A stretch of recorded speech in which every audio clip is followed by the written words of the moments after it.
بسم اللہ الرحمن الرحیم۔ جماعت نہم کے عزیز طلباء و طالبات، السلام علیکم۔ میں پروفیسر طارق نعیم بدر، شعبہ اردو دا کنسیپٹ اکیڈمی اسلام آباد آپ سے مخاطب ہوں۔ عزیز طلباء و طالبات، پچھلے لیکچر کے دوران ہم نے سبق پڑھا تھا شاعروں کے لطیفے۔ اس لیکچر کے دوران ہم اس سبق کی کریں گے مشق۔ تو سبق کی طرف آتے ہیں۔ سوال نمبر 1 ہے کہ مندرجہ ذیل سوالات کے مختصر جواب دیں۔ اس کے کچھ اجزاء ہیں، ہم ہر جز پہ الگ الگ بات کریں گے۔ الف جزو ہے کہ خواجہ باسط نے میر اور مرزا کے کلام کے بارے میں کیا فرمایا؟ تو جواب میں ہم لکھیں گے خواجہ باسط نے میر کے کلام کے بارے میں کہا کہ ان کا کلام آہ ہے، آہ، جبکہ مرزا کا کلام واہ ہے۔ بے جزو ہے کہ شریف زادے کی غزل سن کر سودا نے کیا کہا؟ شریف زادے کی غزل سن کر مرزا محمد رفیع سودا چونک پڑے گرمی کلام پر۔ جواب میں لکھیں گے کہ شریف زادے کی غزل سن کر مرزا محمد رفیع سودا چونک پڑے اور گرمی کلام پہ بڑے حیران ہوئے اور پوچھا کہ یہ کس نے پڑھا ہے؟ تو کہا یہ صاحبزادہ ہے، 13-14 سال عمر ہے۔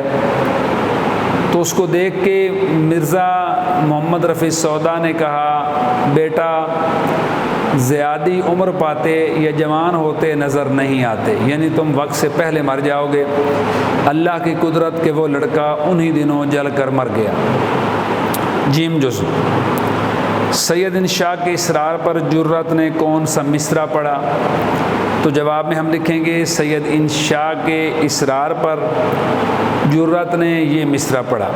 آگے ہم واوین میں مصرع لکھیں گے۔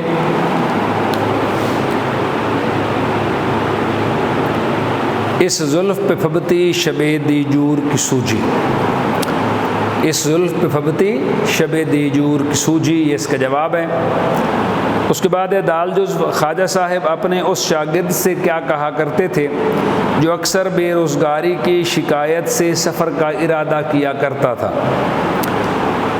تو جواب میں ہم لکھیں گے کہ خواجہ حیدر علی آتش اپنے اس شاگرد سے جو اکثر بے روزگاری کی شکایت لے کر ان سے رخصت طلب کرنے آتا سے کہا کرتے تھے کہ میاں ہمیں کیوں چھوڑے جاتے ہو؟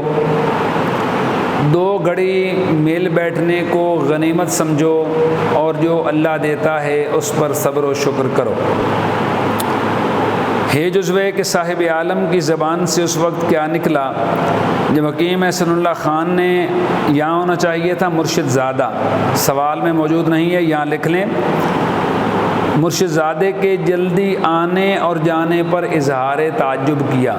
تو جواب میں ہم لکھیں گے صاحب عالم سے مراد یہاں پہ بادشاہ ہے، کہ صاحب عالم کی زبان سے اس وقت یہ نکلا نہ اپنی خوشی سے آئے نہ اپنی خوشی چلے، اپنی خوشی آئے نہ اپنی خوشی چلے۔ اس کے بعد ہے بے جزو، سوال نمبر 2 ہے۔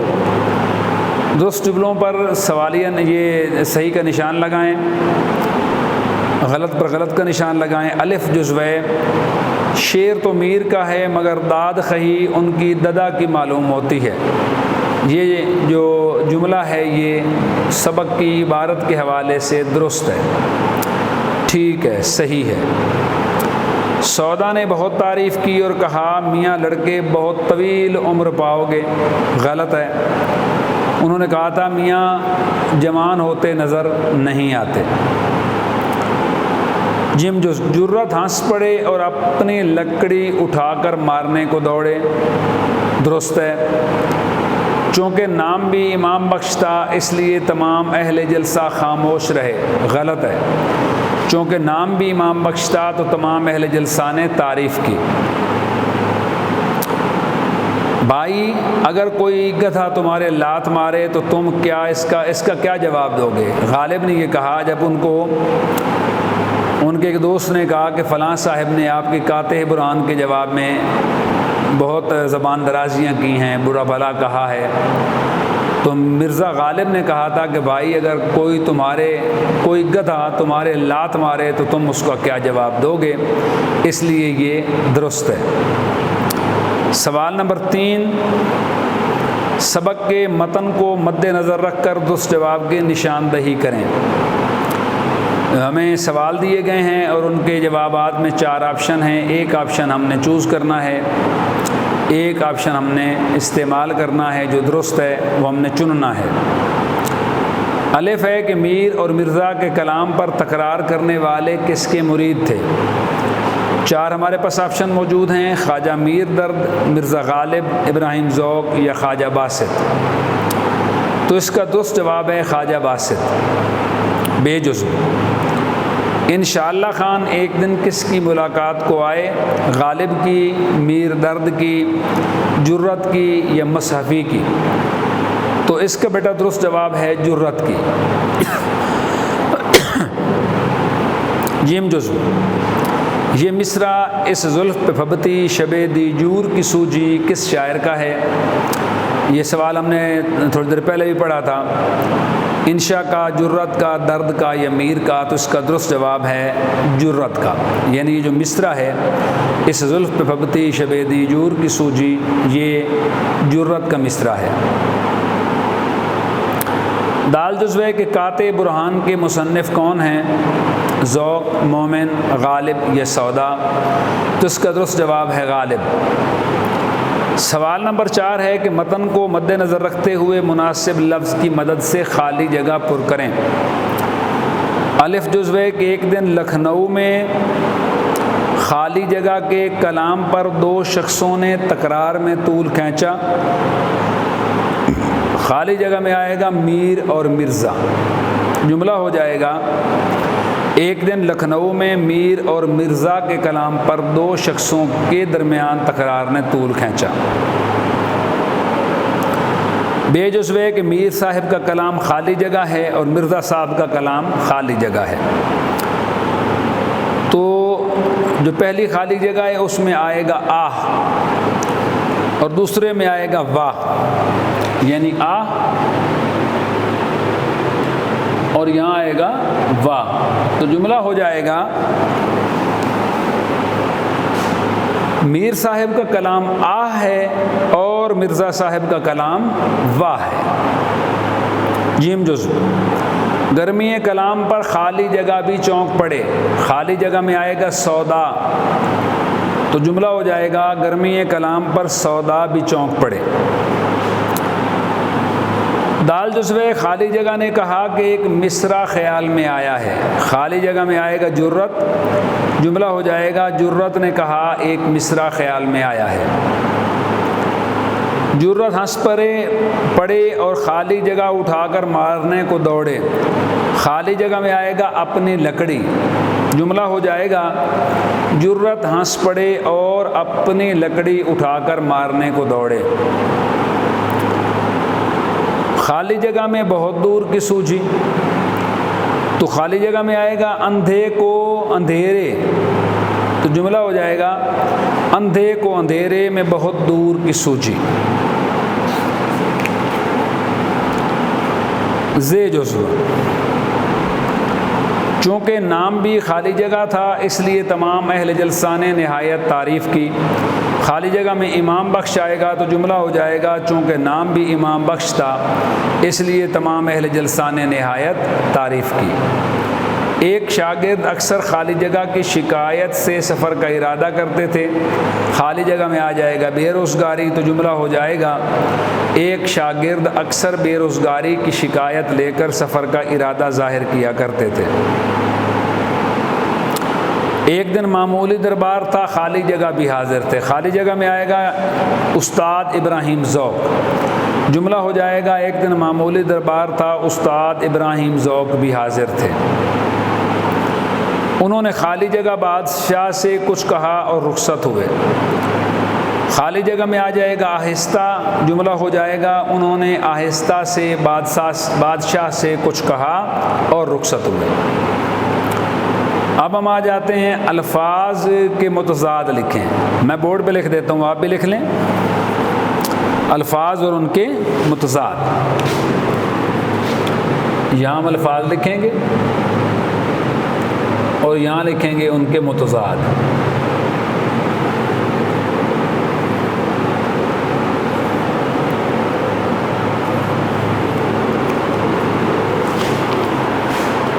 لفظ ہے کمال، طرفدار، گرمی، مطلع۔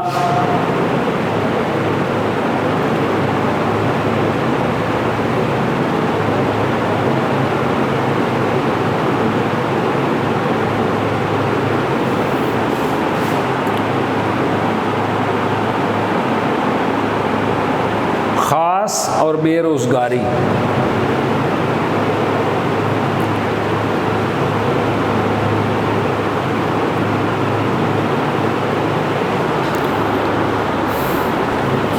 کمال عروج کو کہتے ہیں،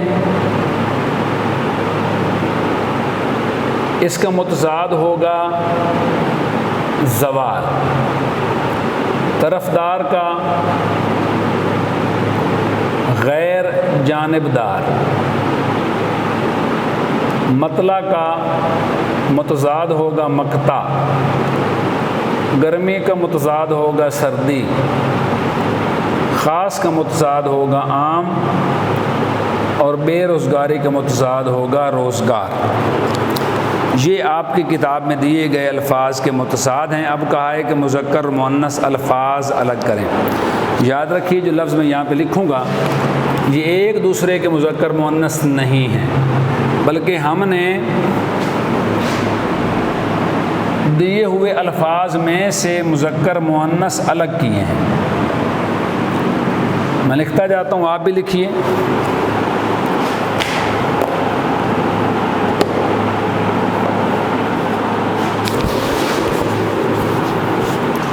کلام مذکر ہے، کلام پڑھا جاتا ہے۔ تکرار مؤنث ہے، تکرار کی جاتی ہے۔ طول لمبے ہونے کو کہتے ہیں، مذکر ہے۔ مؤنث ہے۔ قیامت بھی مؤنث ہے۔ شور مذکر ہے۔ چراغ مذکر ہے۔ تعریف مؤنث ہے۔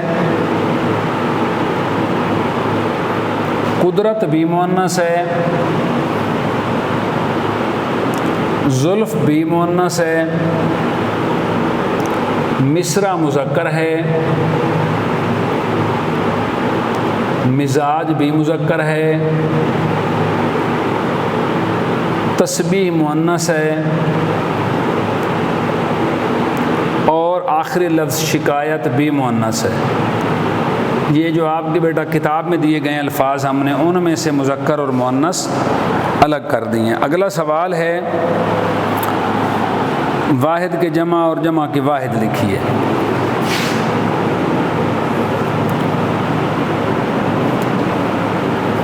یہاں ہم لکھیں گے واحد اور یہاں ہم لکھیں گے جمع۔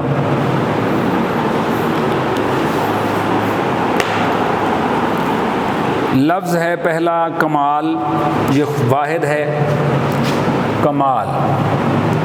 جمع ہوگی کمالات۔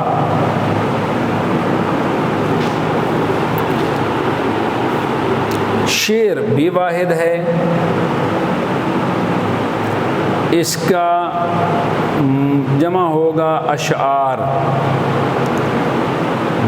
پھر لفظ ہے مشاعرہ،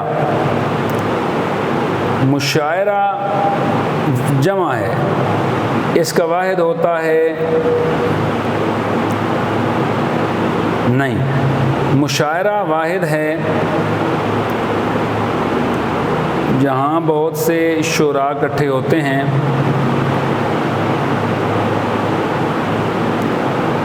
جمع ہوگی مشاعرات یا مشاعرے۔ پھر لفظ ہے بیگمات، یہ جمع ہے، واحد ہوگا بیگم۔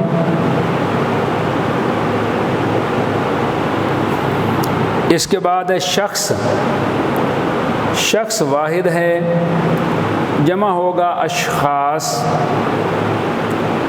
اور آخری لفظ ہے خدام، خدام جمع ہے، اس کا واحد ہوگا خادم۔ بورڈ پہ کرنے والا ایک سوال رہ گیا، اوپر نظر بھی پڑی ہے کہ مندرجہ ذیل پر اعراب لگائیں، میں لگا دیتا ہوں اعراب بھی۔ اگلا سوال ہے اعراب لگائیں، بلکہ پچھلا سوال ہے، یہ غلطی سے درمیان سے مس ہو گیا۔ سوال نمبر 7 ہے، کمال مطلع چراغ اشتیاق، کمال مطلع چراغ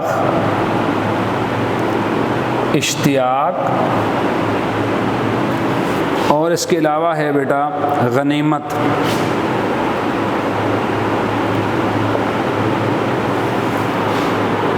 یہ الفاظ ہیں، ان پہ ہم لگاتے ہیں ابھی اعراب۔ کمال، مطلع، چراغ، اشتیاق، غنیمت، یہ ہم نے اعراب لگائے۔ اس کے بعد ہے سوال نمبر 10، کالم الف میں دیے گئے الفاظ کو کالم بے سے جوڑیے، ملائیے۔ آہ کس سے ملائیں گے؟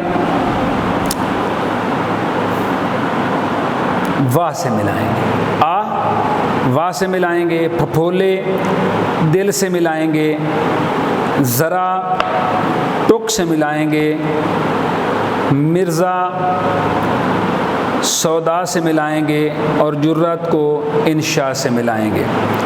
یہ تھی آپ کی آج کی مشق۔ انشاءاللہ اگلے لیکچر میں ملتے ہیں ایک نئے سبق کے ساتھ، تب تک کے لیے اجازت، بہت شکریہ، اللہ نگہبان۔